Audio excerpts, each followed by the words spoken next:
Did you truly believe I was done with you? Come home to me, Cloud. Before I can begin the story, I have to talk about Sephiroth. We went to Nibelheim together and he was a great guy. Night. Until he found out that the world was his birthright. So he brushed me aside and slaughtered everybody in the town, including my mother. I really wanted to hate him ever since he did that to me, but it felt like we were closer than ever. After ending the story, Tifa brought me to the roof to call me out on my crap, so I called her out on hers. Here, look. She showed me her boobs, and then we called it a night. The next morning, we had to leave the town because Shinra was still hunting for us, so we went to continue to search for my beloved. But the monster of the swamp decided to drag me under with it. Just when I thought I was heading to the deep dark, I looked up into the light and saw my angel. Recovering from that incident, I made it to Junon, where I became a drill captain. Thanks. I was glad nobody noticed my Mako eyes, or my hair, or my gigantic sword. The only person who saw through my disguise was Rufus Shinra, who made a deal with us to kill Sephiroth, even though we were already trying to do that. It's a deal. I thought we were gonna catch a break, but Yuffie decided to try to assassinate the princess. Of course, we got blamed for it. It wasn't us. I decided it was time to take a vacation to Costa Del Sol. When I got there, Hojo was terrorizing the beach. So I had to get back to work.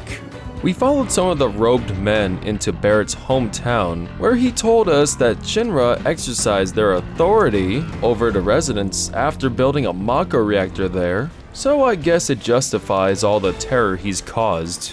You hear that? To take his mind off of that, we went to the Gold Saucer. I was met by Dio, the park owner.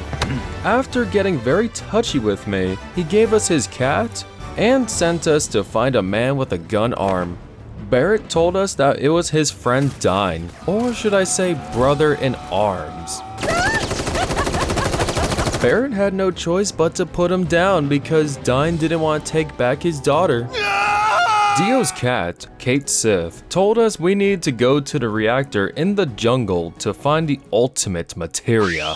We went to the jungle to meet with Cisne, who we left the girls with because the reactor was a man's job. After fighting Scarlet at the reactor, Tifa tried to fight her too, but she put herself in danger just to impress me. Tifa! I was tired of the crap, so I embraced Sephiroth. Then I started cutting down the soldiers, one by one. Cloud, stop! Tifa tried to stop me by showing me her boobs again. I was tired of her teasing me, so I sent her into the live stream. Tifa! She forgave me for some reason, but I wasn't complaining. We set off to the Cosmo Canyon, courtesy of... And I win. We found out from Red 13's old master that the planet was doomed to die, either by Sephiroth or by Shinra. We decided to head back to the Gold Saucer to take our minds off of it. Aerith invited me out on a date, where we went to the theater to watch...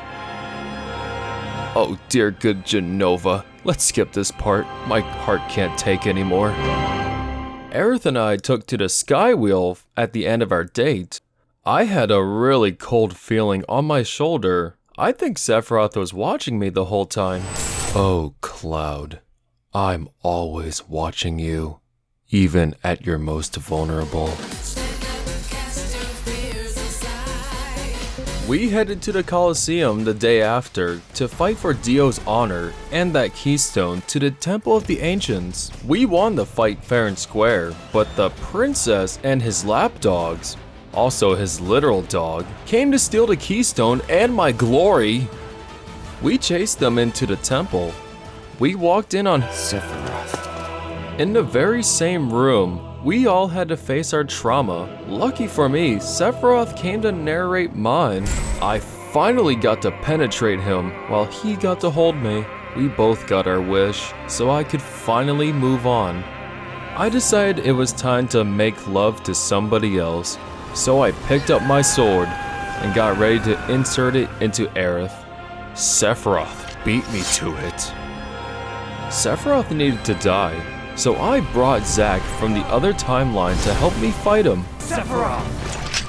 After separating us, Aerith from the other timeline came to help me finish off Sephiroth. Sephiroth and I locked eyes, as we knew we would see each other again. The others were mourning for Aerith, but I could see her clear as day. Hell, I even talked to her a couple times. Promise. But I couldn't get my mind off of... The reunion. I needed to see my beloved Sephiroth, and the others agreed to help me. We trust you. Don't worry, Sephiroth. I'm coming home.